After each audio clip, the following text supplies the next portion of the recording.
Hello అండి, నేను Ashadeep. Welcome to our garden. ఈసారి ఆకుకూరలు ఎక్కువ పెంచాలని అనుకున్నా అని చెప్పా కదా, ఆ ప్రాసెస్లోనే చుక్కకూర అయితే ఈ ఇయర్ ఫస్ట్ టైం అయితే వేశాను. ఫస్ట్ స్టార్టింగ్ గ్రోత్ అయితే కొంచెం స్లోగా అనిపించింది, కానీ తర్వాత చాలా ఫాస్ట్గా పెరిగిపోయాయి. కోద్దాం అనుకునే టైంకి ఒక 2 వీక్స్ బ్యాక్ రెయిన్స్ అయితే బాగా పడ్డాయి అన్నమాట.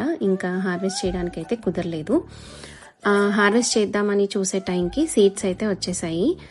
యాక్చువల్లీ ఇవి కొమ్మలు ఒకసారి కట్ చేసుకుంటే మళ్ళీ అవి గ్రో అవుతాయంట. సో అలాగే చేద్దాం అనుకున్నా, కానీ ఆల్రెడీ సీడ్స్ వచ్చేసాయని ఇంకా అవి అలానే ఉంచేసాను.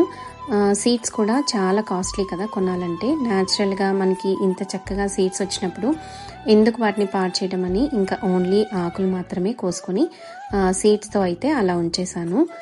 సీడ్స్ పాడవకుండా ఓన్లీ లీవ్స్ హార్వెస్ట్ చేయడానికి చాలా టైం పట్టింది. ఫస్ట్ టైం కదా చుక్కకూర పండించడం, చాలా హ్యాపీగా అనిపించింది. కొన్ని మనం అంతే కదా, ఎంత పెద్ద అచీవ్ చేసినా, ఎంత సంపాదించినా ఇలాంటి చిన్న చిన్న వాటిలో కూడా ఎక్కడ కొనలేని గొప్ప హ్యాపీనెస్ ఇచ్చే ఫీలింగ్ ఉంటుంది కదా. అది ఎక్స్పీరియన్స్ చేస్తేనే కానీ అర్థం కాదు దానిలో ఉన్న గొప్పతనం.